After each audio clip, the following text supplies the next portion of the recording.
Now, I hope that for those of you, all of you in fact, who are involved in finding out the truth and in reporting objectively, that you will try and analyze the facts for yourself. Let's just take this argument that functional constituencies make a significant contribution to the GDP. Let's look at one functional constituency, agriculture and fisheries.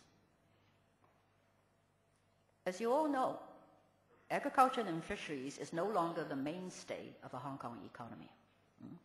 And according to figures that the Hong Kong government produced, the agriculture and fisheries industry make a contribution to GDP of less than 1%.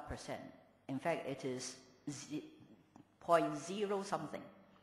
Whereas the import and export trade, retail and wholesale trade, make a contribution of over 20% to our GDP. And yet, both functional constituencies, each of them only have the right to vote for one person.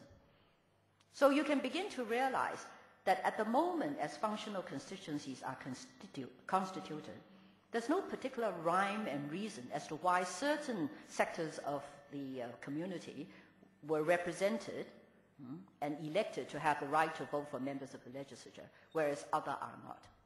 There's no rhyme and reason to how these people were elected. Is it based on their GDP contribution? Is it simply based on political expediency, the fact that these people would be supporting the government?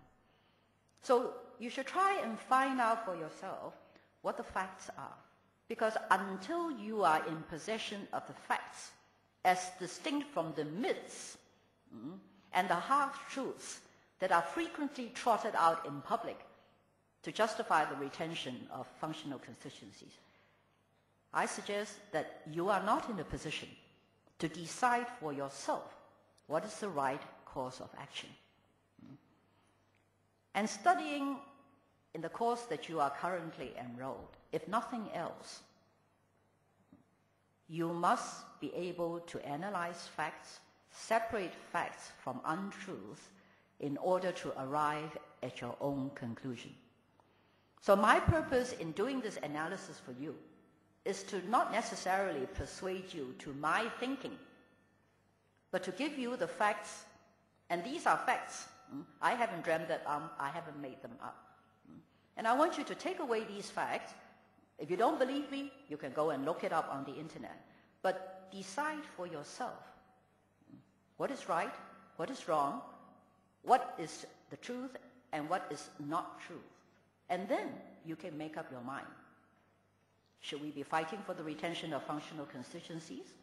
Or should we be, as it were, fighting for abolition of functional constituencies in order to achieve genuine universal suffrage in the year 2017 and 2020?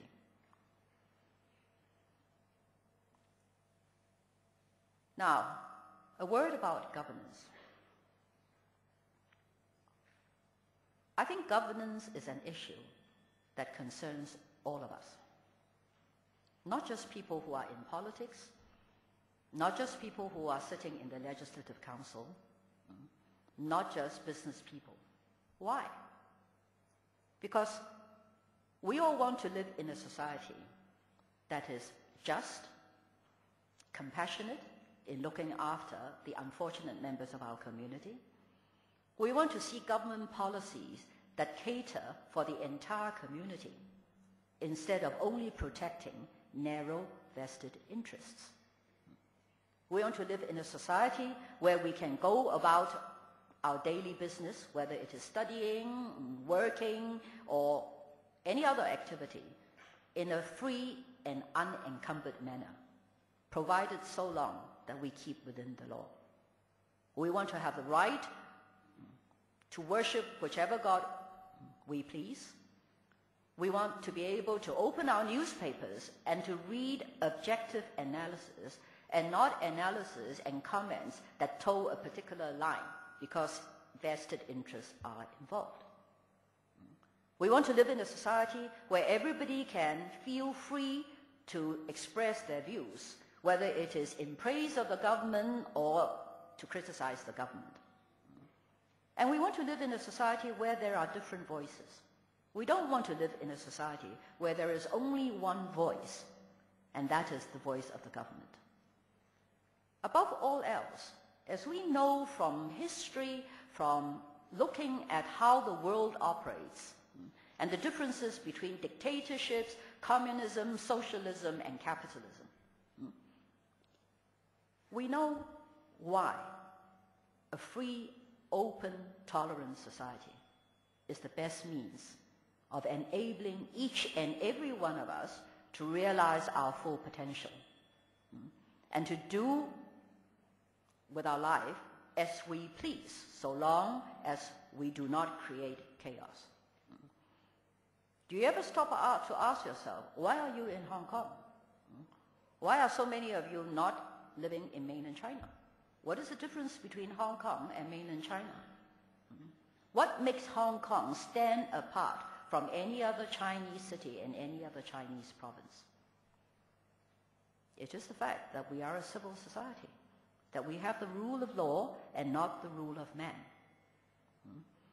And if we do nothing to protect them, we will find ourselves really no better than any other Chinese city and any other Chinese province.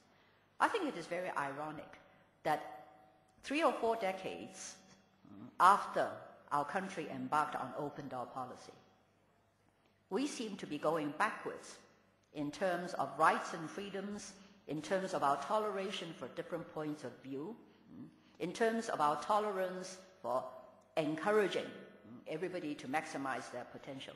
Whereas the rest of China, mainland China, seems to be every day going down the road towards greater openness, greater transparency. All right, they've not progressed as far as we have been able to in the last several decades, but nevertheless, mark my words, mainland China is making progress, but we are not.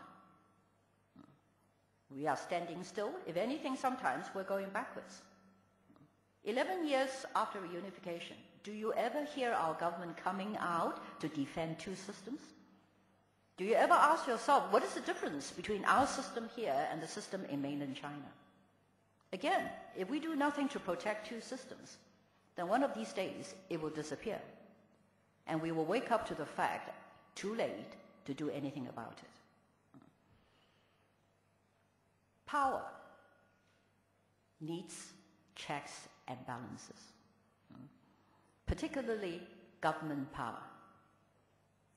We've all been able to see for ourselves why in recent year or two, what has gone wrong with the government? Why have we had incidents like the employment of the undersecretaries and political aides? Why is it we have all these U-turns and missteps on the part of the government? Well, I think the introduction, for example, of the political appointment system, entrusting to one person the right to appoint the top 30-odd posts in the government, without the checks and balances that are afforded when your chief executive is actually popularly elected, is just asking for trouble. But this is an entirely different subject that will take, many hours to examine, and we can examine this at some future date. So, checks and balances of the executive power, if we want to see good governance, has everything to do with whether citizens like you and myself have the right to elect our own leaders. Of course, one man, one vote doesn't guarantee that we will always elect the most capable person, the best politically astute person. No.